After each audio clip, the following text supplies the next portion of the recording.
BJP আর তৃণমূল কি আলাদা? শুভেন্দু অধিকারী বলছে মুসলমান বিধায়কদের তৃণমূলের বিধানসভা থেকে বার করে ফেলে দেবো।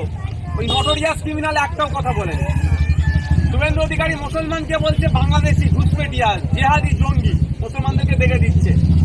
মাদ্রাসায় নাকি জঙ্গি চাষ হয়, এরকম বলে গাল দিচ্ছে বিজেপি। ওই নটোরিয়াস ক্রিমিনাল একটাও কথা বলেনি। কেন বলেন তো? ও তো দুর্নীতি করে করে গলা পর্যন্ত হয়ে গেছে। যে প্রতিবাদ আমাকেই করতে হচ্ছে, বাংলার মানুষকে করতে হচ্ছে। তো ও আপনারা আমার হয়ে কথা বলবে না, আমাদের লড়াই আমাদেরকে লড়ে দিতে হবে, এটা মাথায় থাকে জানো। এদের মেন লক্ষ্য হচ্ছে ভাঙড়ে এয়ারপোর্টের জন্য জায়গা নেই। আর দুনিয়ার জায়গা আছে, ভাঙড়ে কেন নজর আছে ভাই? এটা কি রহস্য? আপনারা একটু ঠান্ডা মাথায় বুঝলে বুঝতে পারবেন। একটা সময় রাজারহাট নিউ টাউন ভাঙড়ের মতোই চাং লোক ছিল, প্রচুর লড়াকু লোক ছিল। আজকে দেখুন যাদের জায়গাতে ফ্ল্যাট হয়েছে তারা ওই ওখানকার দরওয়ান,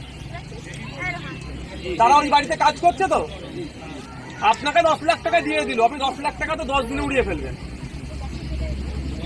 আপনার বাড়ির ওপরে দরওয়ান, এখন ছেলে যে কি বলছে এটা আমার আব্বার এই জায়গাটা ছিল, কি করে ওই বাড়ির এখন দরওয়ান সে।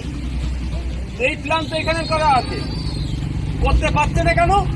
আপনারা আমাকে ভোট দিয়ে পাঠিয়েছেন আমি লড়ে নেবো বলে। আমি আজকেও চ্যালেঞ্জ করে যাচ্ছি, ওদের দম থাকে তো ঘোষণা করতে বলুন যে ভাঙড়ে আমার 2026 আমার যতক্ষণ পর্যন্ত পিরিয়ড আছে এয়ারপোর্টের জন্য 1 কোদাল মাটি তুলতে বলুন। তো দম থাকলে কত বাপের ব্যাটা আমি দেখে নেবো।